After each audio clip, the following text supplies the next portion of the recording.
ana interact na watu wengine ambao ni wale tunasema ni wamefanya makosa sana ambao ni sugu. Na that exposure wakati mwingine inaweza fanya mtoto awe very like radical.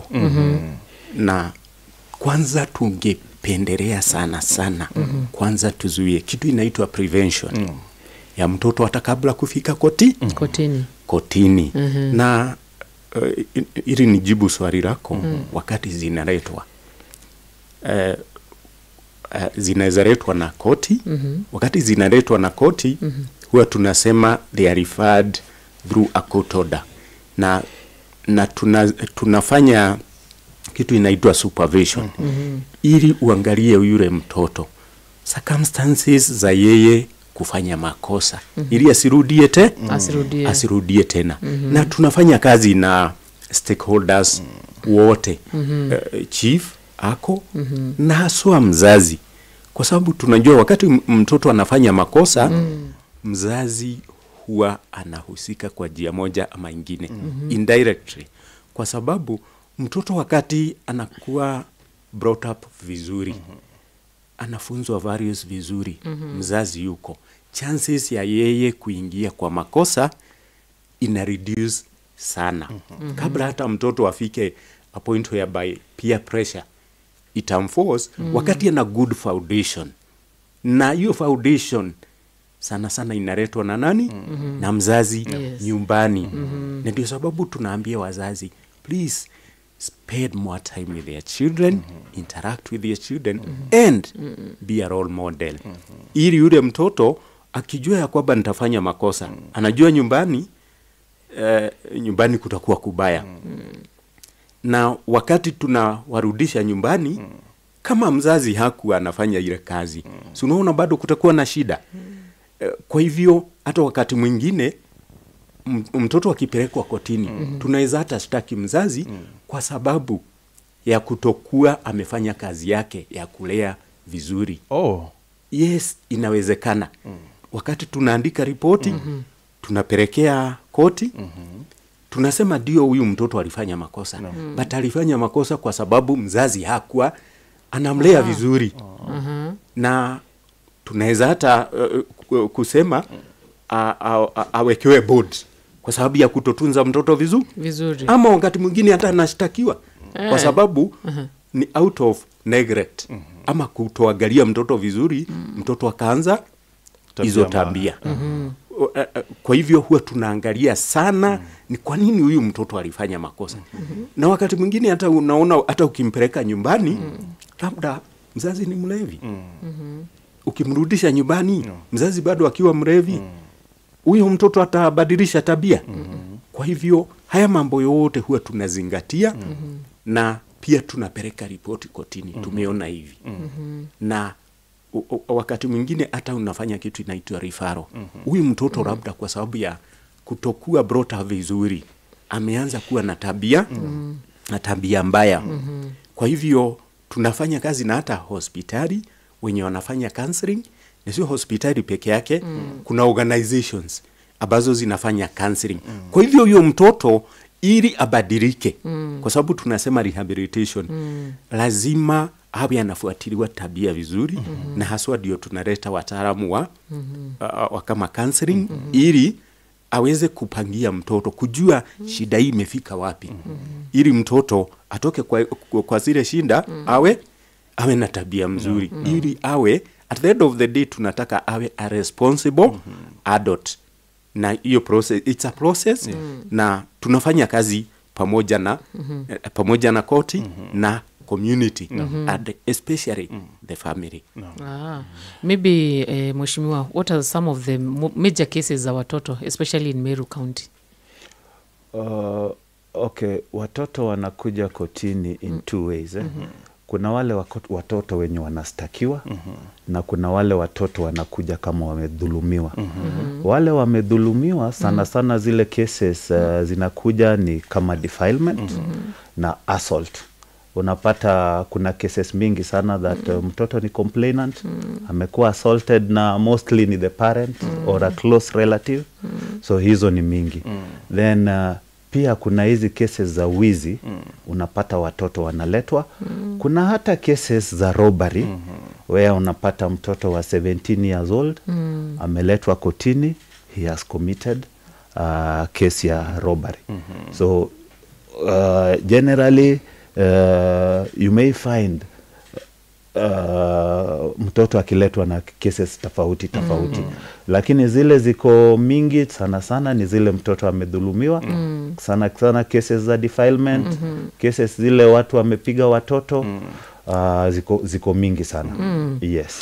Bwana Ndung'u, mwenye amekosea mtoto, haki yake inafika wapi pia yeye? For example, mtoto amedhulumiwa, ama mtoto amekosewa na mzazi, ama maybe mwenye anamchunga. Huyo mtu pia si ako na haki? Ama haki yake inaenda aje? Well, ako na zile haki kama akifika kotini, si atapewa, ako na haki ya board ama bail. Na pia isiwe delayed. Unajua kuna watu wengine wanatumia hii strategy ati ngoja akae kotini tu. Labda ameshindwa ku raise board. Ako wapi? Ako ndani. Kwa hivyo wanasema ngoja akae. Kwa hivyo koti lazima iangalie, ihakikishe kwamba hata yeye kubuka akifikishwa kotini ni mshtakiwa. Hajapatikana na makosa. Kwa hivyo lazima hata wao wajaribu kuhakikisha kwamba haki yake na haswa kama ana responsibilities zingine. Kwa mfano, unaweza peleka mzazi kotini. Na labda si makosa ya mtoto. Sana unakuta ni makosa kama ya pombe. Lakini ameacha watoto nyumbani. Tunaangalia mambo kama hayo ili tu disrupt hata maisha ya wengine kwa sababu ya hii kesi. Na ndio sababu wakati tunafanya kesi zinaendelea, tunauliza background information. Ili tuweze, isiwe ati mtu amenyanyaswa akitoka huko, hata akikutana na Al-Shabaab ambiwe tuingie, si umenyanyaswa. Anawajoin na anaanza kuhit back at the system. Na haswa sana tuna hiyo kazi tunaashia koti. Lakini kuna hata watu ambao wanaweza ambia koti mtu mzima, probation ndio huwa wanaenda kuandika hiyo ripoti. Lakini kama imehusu mtoto ni probation na DCS ama children's officers. Ili waambie koti enyewe hata kama ameshtakiwa hapa, tunaweza rekebisha ama tunaweza make a decision. Kama aswa ni board, amewekea board kubwa sana, na labda board tunaona ya kwamba mambo yanaharibika sana. Tuna approach court, tunawaambia enyewe hiyo kama ingepunguzwa, anaweza fikisha hii ili aendelee na maisha yake ya kawaida, kwa sababu hajahukumiwa, hajapatikana na makosa. Mheshimiwa Michula, ni wazi kwamba kuna watoto ambao watashtakiwa, right? Yes. So kuna miaka ambayo ama mtoto anakatiwa kesi kulingana na miaka yake, anashtakiwa kulingana na miaka yake, ama kuna miaka ambayo lazima sasa ndio mtadivert regardless ya makosa ambayo amefanya, ama kunaenda aje? Okay, kwa mwanzo kabisa mtoto mwenye ako chini ya miaka 12, sheria inatambua that hawezi kufanya makosa. So a child who is below 12 years cannot be held criminally liable. Okay. Alafu mtoto mwenye ako chini ya miaka 14, mtoto kama huyo lazima ijulikane that ile kitu alifanya ama hakufanya, huyu mtoto alikuwa na ile capacity ya kuelewa kwamba anafanya makosa. So mtoto kama huyo ndiye anaweza kuwa held criminal liable. Kama huyu mtoto hakuwa na ile capacity ya kujua that hii ni makosa, then that alone can be a defense. Let me ask an ignorant question. Yes. How do you determine kama ako na capacity? This is evidence. Saa zile atastakiwa, wale wamemustaki lazima watoe evidence ya kuonyesha huyu mtoto he had the capacity to understand that it's a crime. Na this is very simple. It's simple because huyu mtoto wanaweza leta evidence ya kuonyesha that this child he is 13 and this child, these are the things he's been doing. Hata kwa shule he's been performing well, and this is a child who knew that this is a wrong thing, this is theft. But utapata within that bracket kuna watoto wenye wako mentally challenged. So in such an instance, if the child is mentally challenged and falls within that bracket, or the child has grown up in a slow manner, ile hata mzazi anaweza kuja aseme huyu mtoto alianza kuongea akiwa 10 years, huyu mtoto alianza kuongea akiwa 8 years, is now 13, but his mental capacity ni ya ule mtoto wa 7 years. So in such an instance, mtoto kama huyo, bado the law ina presume that hakuna vile alijua ni makosa na hawezi stakiwa ama hawezi kuwa held liable kwa ile kitendo amefanya. Yes. So hii kushtakiwa kwa hivyo tuseme inaanza kutoka miaka 15 ile 14 and above. Okay. Yes. Tuseme for example inaanza 12 and below, hiyo iwezekani. But from 12 and 14 lazima iangaliwe ili ionekane that alikuwa na capacity ya kujua anafanya makosa. Yes. Yeah. Tuseme mtoto ameletwa kotini ama ameshtakiwa akiwa na miaka 17, tuseme ama 16 kwa mfano. Hii kesi kuna vile inaweza drag mpaka afike miaka 18, na akifika miaka 18 hii kesi ikienda kuamuliwa, itaamuliwa vipi? Okay. Kama alistakiwa kabla afike 18, alafu kesi kawie, saa zile in the event that akue afungwe na apatikane alikuwa na makosa, na maybe by that time hata ako 20, when passing a determination, it will be done according to the time that the offense was committed. So saa zile anahukumiwa, saa zile anything is being passed, he'll not be punished as an adult. He'll be punished at the time that the offense was committed. So anaweza kuwa ameshafikisha 18, lakini koti bado itaangalia huyu mtoto saa zile huyu mwenye ameshakuwa adult who is now 18, when did he commit the offense? He committed the offense akiwa 17 years old. Hiyo wakati bado alikuwa mtoto. So saa zile koti inaangalia jinsi ya kumhukumu, then itaangalia kama mtoto the time that he committed the offense. Kabla nikuje kwako Ndongo, Mheshimiwa Mitula, pia nikitaka kujua kama hukumu ni tofauti za watoto na watu wazima. Hukumu ni tofauti. Mtoto hata hukumiwa kama tuseme mtoto amekuwa charged na robbery with violence. A child cannot be sentenced to death. Kuna jinsi zingine anaweza pelekwa probation, he can be committed in an institution. A child cannot be sentenced as an adult. Sa zile mtoto tunahukumiwa, mtoto anahukumiwa kimtoto, na kuna sheria tofauti jinsi ya kuwa hukumu. Kuna wale maybe court imeona ni sugu sana, anaweza pelekwa kwa rehabilitation institution, anaweza wekwa probation hostel. Kuna wale pia wanaweza kuwa fined na mzazi, sio yeye, mzazi ndio atapigwa fine. Kuna wale wanaweza kufungwa na afungwe na mzazi wake, ambue you are being sentenced to this number of days, but it is your parent or your guardian who will be responsible and take care of you during this period. Yes. Tutakuja hapo kwa sababu ina sound a bit interesting in this guys.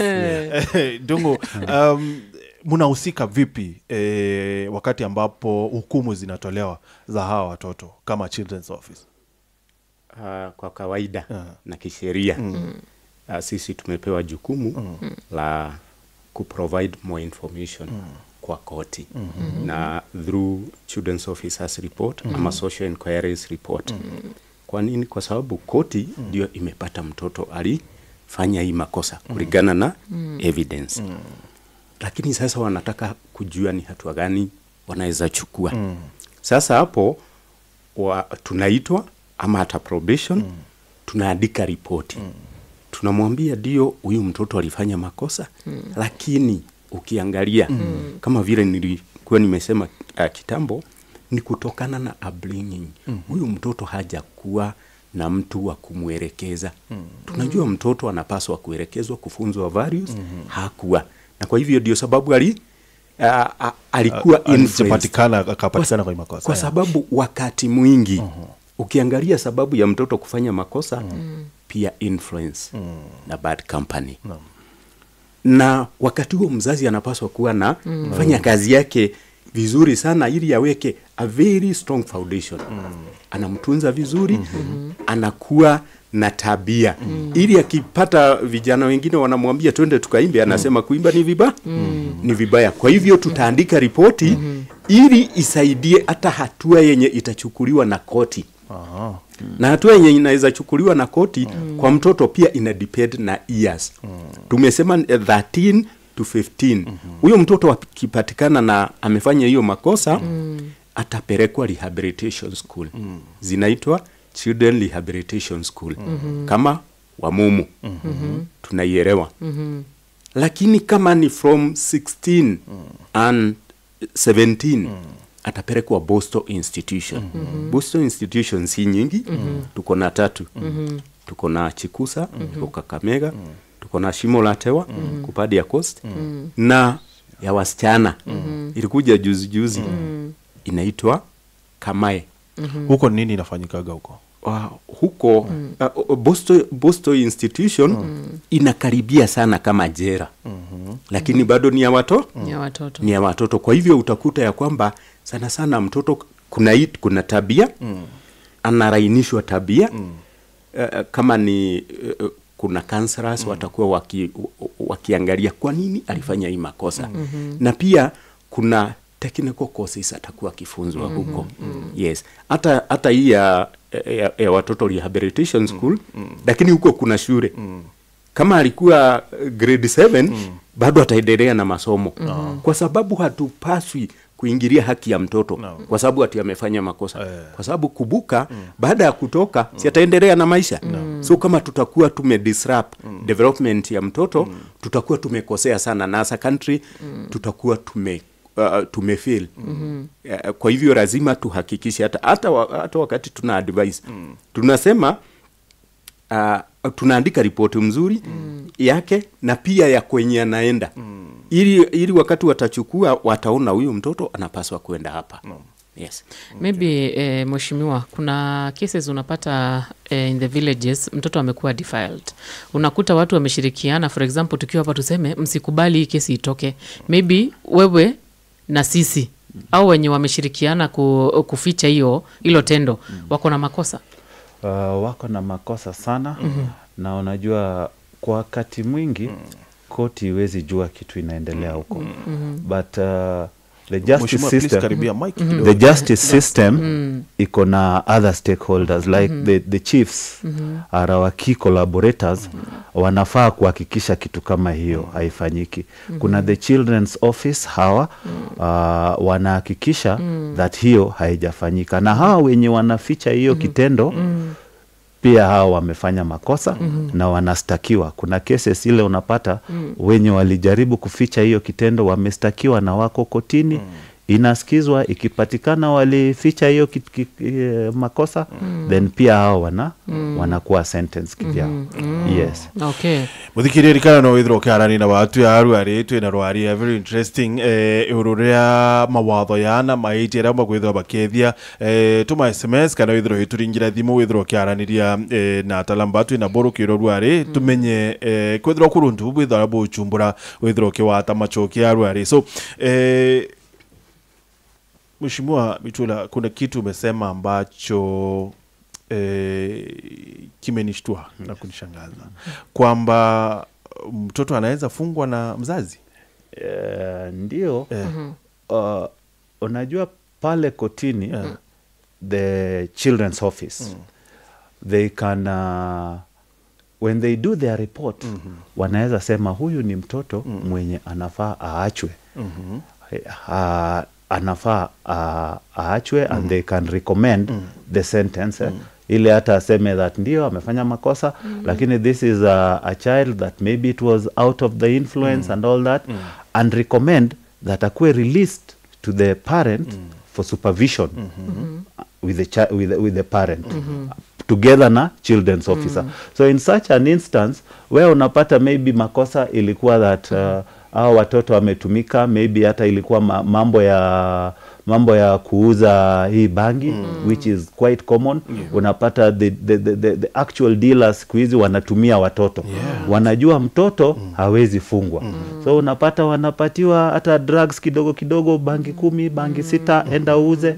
So when they do their inquiry and it comes out, ndio huyu mtoto amefanya makosa, lakini hii makosa is out of bad influence. In such a case, when they recommend that akue released na akue under strict supervision of the parent and strict supervision of their office. So those are some of the instances where mtoto ataachwa ako na mzazi, si ati amefungwa pase, but under the strict supervision of the parent together with their office.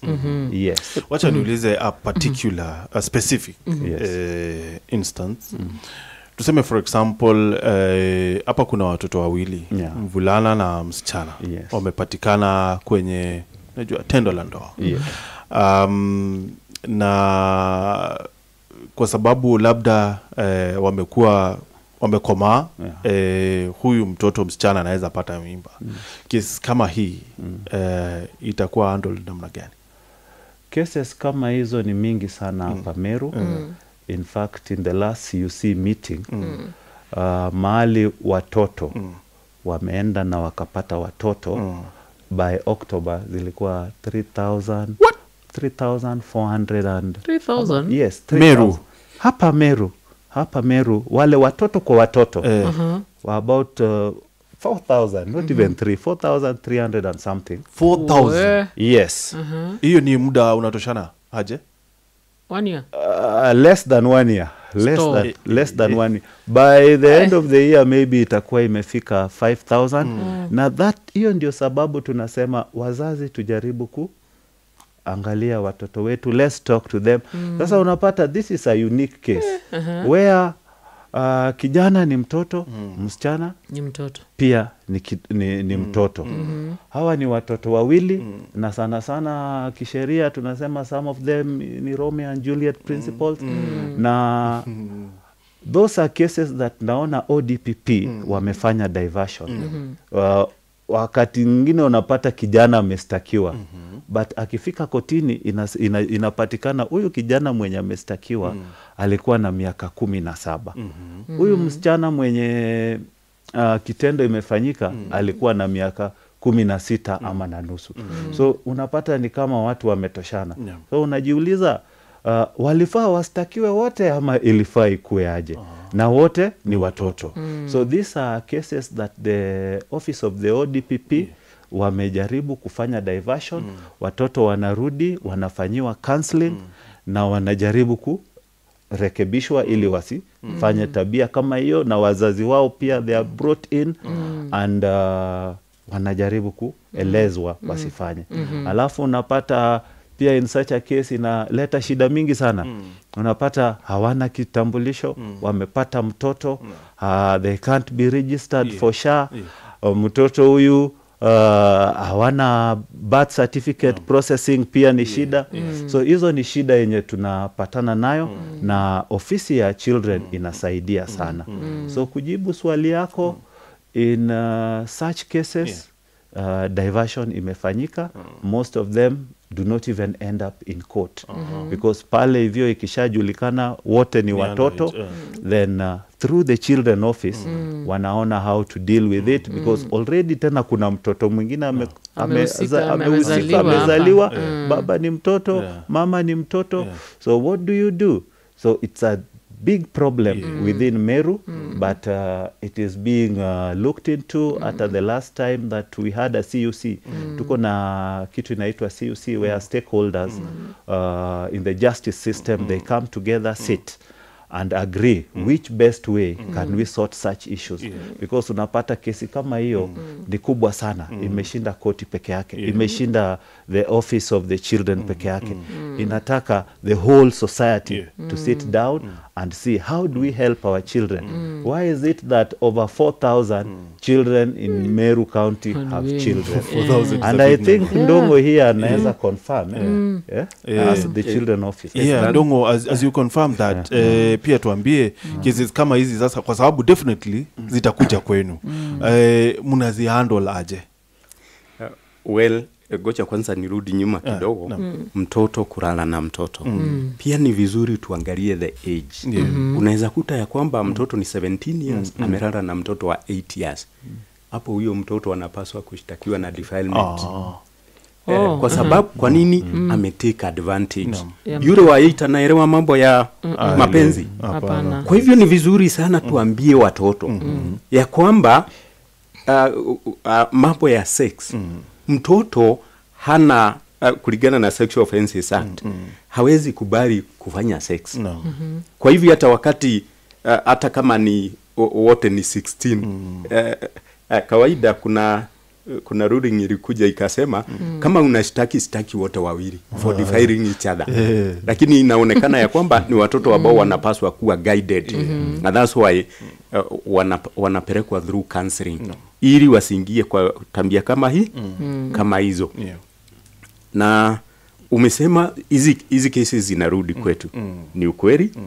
It's very unfortunate that ikirudi huyu mtoto wa 17 years who is a boy na 16 years who is a girl, huyu girl anakuja kwa ofisi akisema nataka atunze mtoto. Lakini tunajua ya kwamba huyu 17 bado ako shule. Kwa hivyo hana capacity ya lakini ni kazi ya mzazi.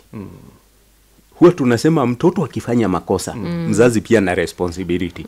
Na mtoto akizaliwa, ni wazazi wanapaswa kukubaliana vile watalea huyu mtoto. Kwa sababu hata tukipeleka huyu mtoto, wazazi wa pande zote mbili. Wazazi wa pande zote mbili. Tukipeleka huyu mtoto kwa sababu ya neglect, hata tuseme atatunza kivipi? Hata yanatunzwa. Mtu mkubwa kama Mato akipelekwa kotini, si akona kamshahara. Mitura hapa anaweza kata hako kamshahara.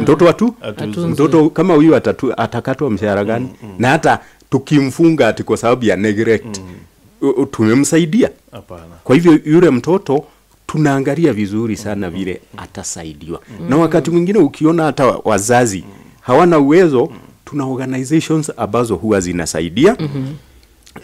Yule mtoto wanakuja wanasaidia mzazi labda na stipends, na wakati mwingine hata serikali, mnasikia kuna kitu inaitwa Inua Jamii. Huwa tunaangalia watoto wenye wako na watoto wanapaswa kutunzwa, kuandikishwa. Hata kama ni mzazi ataandikishwa ili aendelee ule mtoto asiwe anakosa chochote. Yes. Kuna swali hapa nimetumiwa na a lady, anauliza what is the procedure ya the father of the child akineglect mtoto yet ni mtu ako sawa kulea? Asante. Nijibu. Kwanza huwa tunasema akuje kwa ofisi. Akikuja kwa ofisi tunampatia barua. Tunaita summon in quotes. Kwa sababu summon sana ni za lakini tunamtumia barua, tunamuita. Akikuja ndio tunaketi, wanakubaliana kulingana na sheria. Mtoto anapaswa kutunzwa na wazazi wote wawili. In fact article 53 sabbatical 1E inasema ya kwamba ni jukumu la wazazi wote wawili, wawe wameona ama hawajaona, kutunza mtoto. Lakini hapa kuna challenge kubwa, especially hapa Meru. Mama akikuja anasema nataka atunze mtoto. Wakati mwingi, na si wote, vijana anasema mimi sitalea mtoto kama sina mtoto. Kama sina mtoto. Na ni mtoto mdogo. Mtoto mdogo wa miezi anahitaji mama kuliko baba kama hawako pamoja. Kwa hivyo utampatia huyo mtoto ili ati alee mtoto? Hiyo ni shida kubwa sana, na wakati mwingine hata inabidi tuwakamate wapelekwe kotini washtakiwe. Akiwa ni mtu kama Ndung'u ambaye ako na mshahara, anapelekwa kotini, koti inasema tunza mtoto. Akikataa, mshahara yake inakatwa. Na wakati mwingine inakatwa mingi sana. Kuna kesi nyingine niliando alikatwa a third of the salary. Alikuwa sorry to say nasema ati ni polisi peke yao, but alikuwa na ofisa wa polisi na alikuwa ameambiwa atoe 7,000. Lakini sasa ni a whole inspector, sasa aliambiwa 30%. So mshahara ikiongezeka hivi inakatwa, inaenda kwa mtoto mpaka wakati huyo mtoto atakuwa mkubwa. Yes. Okay. You know, I'm asking this because hizo cases Martin, ukiangalia hata kwa mitandao watu wanauliza such advices sana. Sijui baba mtoto amekataa, unakuta maybe mtu kama Martin anasema nitalea mtoto kama niko na yeye. Is it only in Meru ama hizo occurrence ni special within our culture in Meru? Ngoja niseme kwa sababu nimefanya kazi mpaka Rift Valley. Yes. Wakati mwingine culture ina influence reaction kama hizo. Hapa Meru si tunasema mtoto ni wa mwanaume. So utakuta ya kwamba kijana anasema niletee mtoto weenda. Kuna kwingine Central, nilikuwa Central juzi. Huko hata lilia sana nini ati apatiwe mtoto. But bado utakuta ya kwamba mwanaume hataki kutunza mtoto. Na kuna watu huwa wanasema ati mshahara nikiwa nimecommit mpaka adhad ati haiwezi katwa. Huo ni uongo. Itakatwa. In fact, a court order inakuja after statutory deduction. Tax ikikatwa, court order inakuja hapo. So kama ulikuwa na maroni, hata kwa payslip inaonekana. Yes. So kama ulikuwa na maroni mingi, maroni zinasongeshwa, mtoto ina ile imebaki. Watu wengine ambao wanafikiria hawezi kamatwa, hawezi patikana, ni watu wa biashara. Anasema mimi sina payslip, kwa hivyo pana hiyo kagari yako itauzwa. Inaweza kuwa attached. Auctioneer chukue kare kaprot. Ama hata hiyo biashara yako unaweza kuta ya kwamba kuna vitu inachukuliwa. Kwa nini? Kwa sababu mtoto lazima atunzwe. Ni jukumu. Na nimesema kama mumeona ama hamjaona, issue sio kuona. Issue ni mtoto. Mmezaa mtoto, yes. Na kama hutaki kulea mtoto usizae. Usizae mtoto. Kwa sababu tunakuambia ulee mtoto kwa sababu umezaa. Na by the way kuna watu wengi sana wanatafuta watoto. Kwa hivyo acha tumalizie Mheshimiwa Bichera na wajua iko mahali niliona kwamba cases za watoto kuna muda ambao hazifai kukaa koti. Yes. Hii inafanyika? Kesi ya mtoto inafaa ikuwe hard and determined na miezi 6. Lakini pale kotini kuna kuwa na many challenges. Mara mingi watu wataona koti imefanya kesi delay. But if you go back and uangalie nini imekosi delay, unapata for kesi ya mtoto kuwa determined, there are other stakeholders.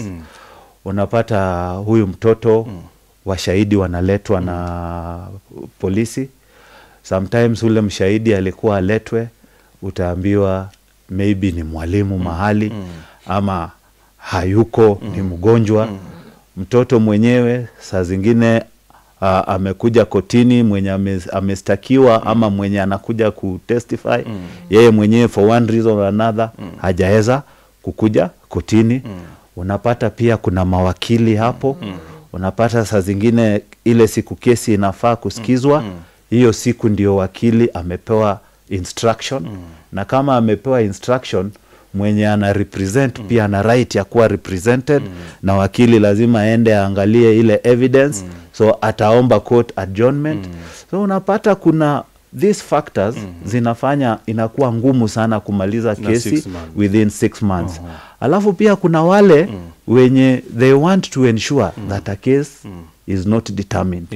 Utapata mtu anajua maybe hii kesi ni mbaya, hii kesi ni defilement, nilifanya, nitafanya aje ili hii kesi isikatwe haraka. Unapata ile siku ya the court imesema hii kesi lazima iendelea, tutakubali tena. Hiyo siku ya hospitali labda, hata kama hayuko hospitali, amekuja amekuambia mimi ule wakili simutaki, Ah. natafuta wakili mwingine. Sasa hata kama koti ilikuwa imesema lazima koti kesi iendelee hiyo siku, then ule accused pia akona right ya kukuwa na wakili. akona right ya kuwa na wakili. So kuna mambo mingi sana inafanya kesi isiendelee na ikuwe determined within 6 months, lakini ukiangalia sana sana ikuwe pande ya koti, but juu koti ndio inasikiza, inajulikana ni koti ndio imesababisha kesi So kukawia. hii service month muna deal na hizi cases na kuzimaliza most of them? Yes, hii service month we try our best to determine them, but unapata some of them are faced with the same challenge yenye nakuambia, inakuwa haijakuwa determined, but quite a number zilikuwa determined, and those that were not determined, juu ile kitu tulifanya, these are cases that already had dates in December, January and all that, but we pulled them forward. So bado retain ile tarehe ilikuwa nayo. So in addition to maybe a case that had a date in December, tulipatia dates in November. Na November tulianza kuisikiza the first week of November. Tukipea adjournment, tunapea within that's the said November. So kuna zile zilikuwa determined na kuna zile bado they are still in the system. But at least I can confirm that quite a number of them were determined within November. Okay. Sasa mwisho, na kwa sababu mtoto anaweza shtakiwa ama mtu ambaye ako chini ya umri wa miaka 18 anaweza shtakiwa, je, anaweza shtaki? Yes, mtoto anakuja kotini as a complainant. Mtoto akidhulumiwa, hata mtoto mwenye haongei, yeye ndio complainant, lakini mama yake ama guardian wake ndiye atakuwa anamleta kotini. Hata mtoto mwenye amezaliwa leo hako na haki ya kustaki. Si lazima awe, hata ule mtu ameuliwa, somebody who has been killed, si kesi yake bado inaendelea na hayuko. So mtoto pia hako na right ya kusikizwa, hata kama haongei, anaweza kuja as a complainant. Okay. Yes. Thank you gentlemen. Thank you so much. Unfortunately time is up. Na tunashukuru sana kwa kuja. Najua tumeelimisha. We have also learned a lot even personally. Kabisa. Dogo naona kuna kitu inamsumbua sana. Anataka niliona tukimaliza kabla niongee juu ya kitu inaitwa defilement. Kuna vijana wengi wako pale prison sababu ya defilement. Kulala na mtoto ni hatia. Ukiona mtoto anakuja kukuambia nakupenda, toroka. Kwa sababu utafungwa. Na nilikuwa na Jude yule wa GB. Kwanza alikusalimia.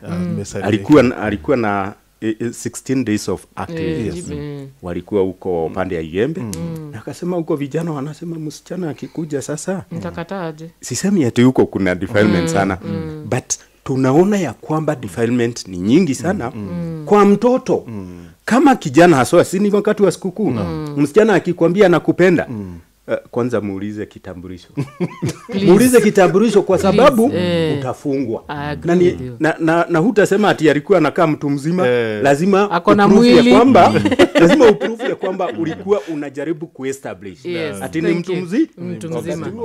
Bwana Mitura hapa atakuwa amekukazia sana kwa sababu ni jukumu letu kutunza watoto. Asante sana mudhikiria malaje tuja gutwika katumbe kutha tukire ya mara.